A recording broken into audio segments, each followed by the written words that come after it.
किसी समय की बात है, एक गांव में एक ब्राह्मण रहता था।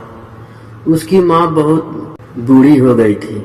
बूढ़ी माँ अपने पुत्र को बहुत प्यार करती थी और ब्राह्मण पुत्र भी अपनी माँ की हर बात मानता था। एक दिन ब्राह्मण को पूजा पाठ कराने पास के गांव ही दूसरे गांव जाना था। बेटा, बाहर जा रहे हो, अकेले मत जाना, किसी को अपने साथ ले जाना। ब्राह्मण अपनी माँ से बोला, माँ, मैं हमेशा ही उस गांव में जाता रहता हूँ और रास्ते में कोई परेशानी नहीं होती है। तुम व्यर्थ ही परेशान हो रही हो। घबराओ नहीं, मैं शाम तक लौटकर आ जाऊंगा। ब्राह्मण पुत्र जाना तो अकेला चाहता था, परंतु वह अपनी माँ की बात की अवहेलना भी नहीं करना चाहता था। वह घर से निकल गया और जैसे ही गांव से लगी नदी के पास पहुंचा, एक केकड़ा उसके पैर के नीचे दबते दबते बच गया। ब्राह्मण को लगा, अगर यह केकड़ा रास्ते में यूं ही घूमता रहा तो किसी और के पैर के नीचे आ जाएगा। ब्राह्मण को अपनी माँ की बात याद आई कि अकेले मत जाना। ब्राह्मण ने सोचा, इस केकड़े को अपने साथ लिए चलता हूँ। उसने अपनी पोटरी से एक खाली डिबिया निकाली और उस केकड़े को डिबिया में रख लिया। इस प्रकार ब्राह्मण ने अपनी माँ की बात भी रख ली। अब वो 1 से 2 हो गए।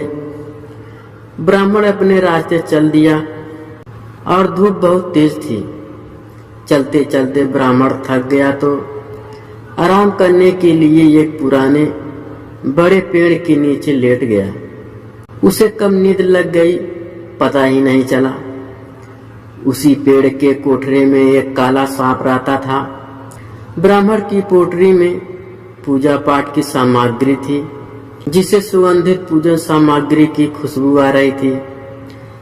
काला सर्प अपने कोठरे से निकलकर पोटरी में घुस गया और उसमें रखी सामग्री में खाने की सामग्री ढूंढने लगा, जिससे पोटरी में रखा सामान गिर गया और केकड़े की डिबिया भी खुल गई।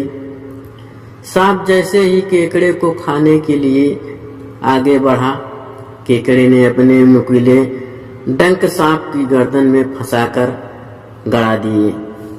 केकड़े के द्वारा अचानक किए हमले से सांप संभल नहीं पाया और वहीं मर गया। कुछ देर बाद जब ब्राह्मण की नींद खुली तो उसने अपने आसपास सामान बिखरा पाया और पास ही उसे मृत सांप दिखाई दिया। उसकी गर्दन पे डंक के निशान थे और पास में ही केकड़ा घूम रहा था। ब्राह्मण समझ गया कि इस सांप को केकड़े ने मारा है और केकड़े के कारण आज उसकी जान बच गई।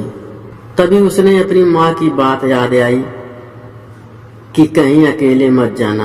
ब्राह्मण ने अपनी जान बचाने के लिए केकड़े का धन्यवाद दिया और वापस जाते समय नदी के पास छोड़ दिया। ब्राह्मण और केकड़े की कहानी से हमें शिक्षा मिलती है कि हमेशा अपने माता पिता की बात माननी चाहिए। अगर हमारा कहानी अच्छा लगा होगा तो लाइक करना, शेयर करना और हमारे चैनल को सब्सक्राइब करना। धन्यवाद।